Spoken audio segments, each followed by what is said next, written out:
Hi, welcome back to my channel, Beautiful Minutia. If you're new here, my name is Tiffany, and it's already halfway through the month of July, so it's time for a mid-month wrap-up. So far in July, I have already completed 8 books, which is 2 more than I completed for the entire month of June, so that's definitely an improvement. 2 of these books are books that I started in June and just didn't finish in June, so that made it a little easier to finish those ones. And a couple of them are middle grade, which are easier to power through anyway. So let's go ahead and get started. The first book that I read this month, I can't find my copy anywhere, but it's Lord Edgware Dies by Agatha Christie. This was a buddy read with my friend Jessica, and it was really fun to read. I love buddy reads in general, but an Agatha Christie buddy read is just even more fun, because you're kind of like sharing real time like what you think is going on and what you think of the ending and if you guessed it and just all those kinds of things. So I think Agatha Christie is super fun to read as a buddy read. Lord Edgware Dies is about this woman who is a film star, and she is married to this man, Lord Edgware, but she doesn't want to be anymore. She wants to divorce him to be able to marry someone else. And so when he turns up dead, she is like the #1 suspect. But as it is in most Agatha Christie books, things are not as they seem. So it was a really good one. The ending was not what I thought. I thought I had it figured out. And the reveal even seemed like it was going that way, and then it wasn't. It was totally wrong. I think I've only guessed like a couple of Agatha Christie's over the years, so not really a surprise that I didn't guess correctly, but yeah, it was really good. This is a Poirot mystery, and Hastings is the narrator, which just makes it 10 times better. The banter between Poirot and Hastings is my favorite. I usually laugh a lot during those, so this is a 5-star book for me. The next book that I finished this month is The Mayor of Castro by Thomas Hardy. This was on my classics TBR for 2021, so I'm happy to have finally gotten to it. I have read 3 other Hardy novels. The ones I really loved were Far from the Madding Crowd and Tess of the D'Urbervilles. I've also read Jube the Obscure and really did not enjoy that one. So I was hoping I would really like this one. This is the story of a man, Michael Henchard, who, well, I guess it's not really a spoiler because it happens in the first chapter. He is drunk and gets drunk often and basically threatens to sell his wife and his baby daughter to the highest bidder, and ends up having to take her and does so. And then he wakes up the next day sober, realizing what he's done, and regrets it and takes a vow of sobriety. And then we kind of jump forward in time to where he is now mayor of this town and what's going on with his wife and his daughter. So in true Hardy fashion, this is a book filled with misery. Michael Henchard is not the most likable protagonist. He is very selfish. There's a lot of sadness in this book, a lot of drama and angst in this book, and it really wasn't my favorite Hardy book. I know that Hardy's writing is really good because I found myself alternating between despising Michael Henchard and feeling sorry for him, even though it was the consequences of his own choices that led him into the paths where he ended up.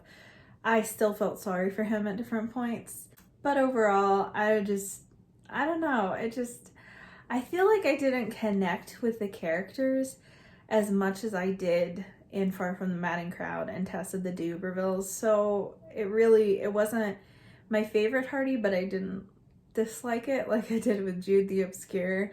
It didn't feel like over the top in its misery and woe, although some of the scenes in it seemed like kind of out there. But yeah, overall, not my favorite Hardy.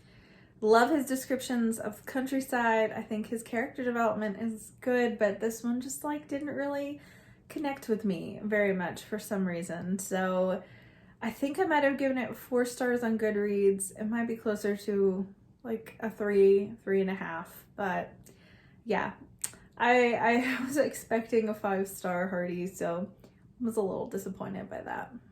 The next book that I read this month was Ruin and Rising. This is book 3, the conclusion of the Grishaverse trilogy, starting with Shadow and Bone, and then Siege and Storm, and then this is book 3. I'm really surprised by how much I enjoyed this series. I was really not expecting to. I kind of have like an iffy relationship with YA.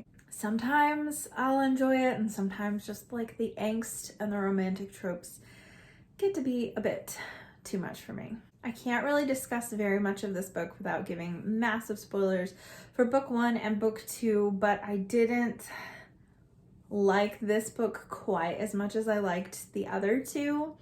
Parts of the ending were very, very satisfying, and parts of it just didn't seem to click for me. There's a story arc with a certain well-loved side character that I felt was very unnecessary. It just seemed weird to me, and I didn't like it. There are a lot of people who have very strong opinions about who Alina should end up with at the end of the trilogy, and were not happy how that was resolved.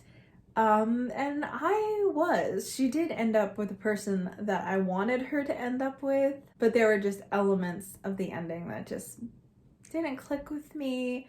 Tropes that were used that I can't even tell you what tropes they were, because then it completely spoils the ending.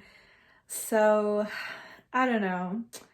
Overall, I really did like the series. I loved Alina's like grappling with herself and her power, and feeling like she wants more, and like does she want more to help people, or is she just greedy? And like that whole element was like really, really interesting to me, and it makes you question, like, does she feel this way about wanting to get more power because that's truly how she feels, or is she just like being influenced by the amplifiers? And I don't know, there's a lot to it.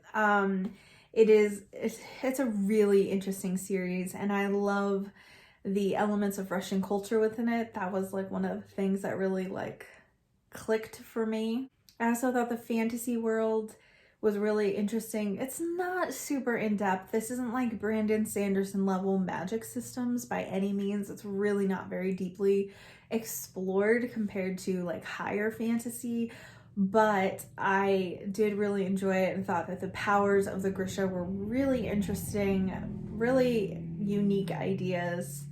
And so yes, overall I would say I would give the series as a whole 4 stars, but there were things about this 3rd book that I didn't love, and I only gave the 3rd book 3 stars. The next book that I finished this month was Northanger Abbey by Jane Austen. My goodness, did I love Northanger Abbey. I think it was one of the only major Jane Austen novels that I haven't read previously. I'm gonna put this down. This book is heavy to hold up. So in high school, I read all of Jane Austen's books except Northanger Abbey, and I reread a few as an adult, Pride and Prejudice and Sense and Sensibility, but I hadn't read Northanger Abbey at all. So I was really looking forward to reading it. I did buddy read this with Ellie over from Personal Cozy Project 2021, and I really, really enjoyed it a lot. So it's about Catherine Morland, and she is a young lady who's just kind of coming to the point where she is out in society. She's from a really small town, and she loves gothic thrillers, but she really doesn't. She's very naive and doesn't know very much about the ways of the world. So she travels with some friends to Bath and meets some people, some of which are wonderful people, some of which are not, but Catherine is not a very good judge of character. She's just very trusting and naive. So I loved Catherine's personality in this story. I love her growth, and that even as she learns that you can't trust everybody, not everybody is who they say they are, but yet she doesn't lose like her sweetness. And also, I love Henry Tilney. I talked about this more. I did a reading vlog when I was reading Northanger Abbey, so I'll link that so you can watch that, because I have just kind of more in-depth thoughts while I'm reading it. But I just really loved it a lot. It made me laugh a lot, and I really liked the relationship between Catherine and Henry. The next book that I read this month is another YA. I don't even know who I am. I talk about how I have like this weird love-hate relationship with YA, but I have read a ton of YA this summer. But anyways, it was Skyward, or not Skyward, sorry, Starsight by Brandon Sanderson, which is the sequel to Skyward. So I can't tell you a ton about this book without spoiling the first book, but this book continues to follow Spensa and her adventures. In this book, it's not really a spoiler to say that she does end up leaving her planet and going to a new place. That happens towards the beginning of the book. So as a result of this, she was on a planet that was completely only populated with humans, and now she's in a place where there are so many different species from outer space. And so that element of this book was so interesting. I really liked that about it. I felt like Brandon Sanderson did a good job of fleshing out all of the different species. It actually took me a while to get into this book. And I was trying to figure out why. I was thinking maybe I'm just not really in the mood for sci-fi. But I think that there were two main elements that really hindered my ability to get into it at first. The first one being that the beginning of the book, there is a time jump in between the first two books of about 6 months, and there are things that happen during that 6 months that then we go back and learn about basically by just an info dump by Sanderson. And that is not my favorite way to learn about things that have happened in the past. Like, he could have picked this book up right after the end of Skyward, and we could have experienced those things with Spensa, but instead we just get it as an info dump, and that's just not my favorite thing. And there's even like a budding relationship that happens that seems, I mean, it's very brief. It's not even like hardly any of the book, but it seemed to come out of nowhere because this relationship and the feelings that were in it started developing during that 6-month gap. And so it felt like it completely came out of nowhere. So that was another element of that gap. But then the other thing is that because Spensa leaves her home planet, all these characters that we have developed a relationship with from the first book and really loved and enjoyed spending time with, we really don't see them for most of the book at all. Spensa ends up, meeting new people, and so we do end up building relationships with more new people, but it takes a while to kind of get into that when you were already, I was already really enjoying the relationship Spensa was having with the humans on her planet, and so then to not really be able to follow up on what they're doing and have to learn all these new characters, it just felt, in a way, the setting was also so different. It felt like it was very separate from Skyward. I mean, the storylines do obviously connect. Like, you couldn't read this one individually. You have to read Skyward first. So it's not like it's a standalone or anything, but like, the tone was different, the setting was different. We don't see a lot of the same characters that we saw from the first book, and so as a result, it felt very detached to me, and I think that that's why it took me longer to get into. But once I did get into it, I really enjoyed it, but there was an element to the ending that I just thought was kind of dumb. Kind of felt almost like the way that Spensa kind of like saves the day, the method with which she used just felt childish to me, and felt almost like a cop-out way for her to deal with it, and further drove home kind of like the moral of the story that was throughout, which is basically like, if someone looks different than you or is different than you, like, don't judge them based on that. They're people too, basically, was kind of the whole overarching theme of the book, and I felt like it was pounded into you over and over and over again. Which, I don't know, I realize it's a YA, but it felt almost like being talked down to. The way it was just pounded into you. Felt like it didn't need to be as like pervasively said as it was, almost like the readers are idiots and couldn't have figured out this message he was trying to communicate on his own. And I've never really had that happen in a Sanderson book where I have felt that way. So, but I mean, there were parts of this book that I really did enjoy and parts of it that really let me down. I do think overall that I liked Skyward a lot better than Starsight, but I did like Starsight enough that I will be interested in reading Cytonic when that comes out in November. I forgot to add, this was a buddy read with Monique Reeds, and she actually DNF'd this because she couldn't get into it at all. So it's interesting because both of us liked Skyward, and she ended up not even being able to get into this at all. I think I had a few of you tell me too when I was talking about Skyward and Starsight that you liked Skyward and didn't like Starsight at all. So it's interesting, and just tonally they are very different books. The next book that I read was one that I actually read out loud to my daughter, but it was part of my summer bingo in June that I didn't finish in June, and that is Thimble Summer by Elizabeth Enright. So this book is so sweet. I haven't read any Elizabeth Enright before, so I was really excited to start this one with my daughter, and it was really sweet. It was really funny. I feel like Elizabeth Enright does an amazing job of capturing childhood in a way that makes sense to kids and like really connects with them, but is very nostalgic for adults. And yeah, so this is about Garnet and her family, and they live in a farm, I believe in Wisconsin, in like a tiny town. And it's basically just her adventures of this summer. You know, it seems like everything's going wrong, and then she finds this silver thimble in like a river. Well, the river's like way down.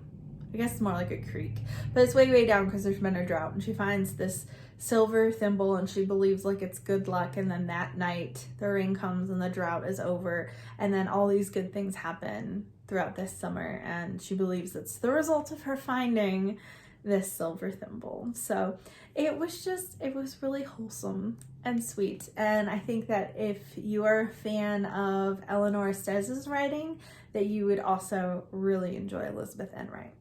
The next book that I read is The Golden Key by George MacDonald. This is just like a little itty bitty fairy tale by him, and it's very much allegorical and very weird. And I guess, you know, a lot of times fairy tales in general and allegories can be really strange, but I found this one particularly strange. I can't even really tell you, I don't think, the strange elements to it, because they wouldn't even make sense, which some of them in the book still didn't really totally make sense to me. But overall, I mean, it's really the story of salvation and finding your way to heaven, so to speak, as a human. So I don't know, it's just that was like the allegory within it. Parts of it were really sweet and parts of it were really strange. It was not my favorite George MacDonald. I think The Princess and the Goblin is probably my favorite, but I really liked The Light Princess too. I found that one very whimsical and sweet, and this one was sweet in places, but I felt like it was more strange and dark than The Light Princess was. And it sounds like I'm being really critical of this, but I actually really did enjoy it. I would give it 4 stars. But I think I would be interested in reading it again and reading it a little bit more slowly, because I read this in one setting because it's very short and has lots of pictures and stuff. So might be interested in like reading it a bit more critically to kind of dissect it. But yeah, it was interesting, but not my favorite George MacDonald. And then the last book that I have completed so far this month is this Babysitters Club graphic novel. This is based on the first book, Christie's Great Idea. And so this is basically, you know, if you are around my age, you probably grew up reading the Babysitters Club. I read, I think, all of them, some of them multiple times, and totally have my favorite characters. Marianne was like my favorite character, and her books were my favorites, closely followed by Claudia. Those were like my 2 favorite characters. So this is the beginning story, so this is how the Babysitters Club gets started, and this one is more from Christie's perspective than anybody else's. The illustrations are really sweet and fun, and I really enjoyed that. It was very nostalgic. I didn't feel like it was very much modernized from the Babysitters Club. I was kind of expecting that, almost for this to be like Babysitters Club for a new generation, so it would be kind of modernized. But you can see like there's like a home phone, and like they hang up flyers and put ads in the newspaper just like what they did in the original story to advertise the Babysitters Club. And so it really isn't any more modern or different really from the original. There were elements of the story that I really didn't like that were like eye roll worthy for me, but they were part of the original Babysitters Club book. I know, I remember. So the parts that I didn't like weren't because of the book itself, it was because I'm an adult now and some of those things just aren't for me anymore. So I don't know if I'll continue on with the series. I don't know if I care enough, to be quite honest. I picked it up on a whim at my library because it was so nostalgic to me. And my daughter read it and she loved it, and now she wants to babysit. She was only 8, so that's not gonna happen for a while. But she really, really enjoyed the book a lot. So that part was kind of fun, connecting with her over something that was such a huge part of my childhood. So at the time of filming this, I am also in the middle of like 4 different books. So the first one is I'm reading Tortured for Christ by Richard Wurmbrand. I am almost done with it. I've only got like this much left. I did start talking about this book when I last vlogged. I had started this book and only read like the first chapter, but it was already very deeply impacting me, and it continues to. It is a really wonderful book and I'm enjoying it. I hope to finish it up within the next day or 2. Also mentioned in my last reading vlog, Anne of Green Gables. I'm reading this aloud to my daughter and we are just having a ball with it. It is just so much fun. We haven't had time to read every single day, or we'd probably be a little farther along in it, but you know, we're still like about a third of the way through, and my daughter is always begging to read a chapter of it, so she's really enjoying it too. I'm also currently reading Les Miserables, and I am not going to hold up my copy because I'm angry at it.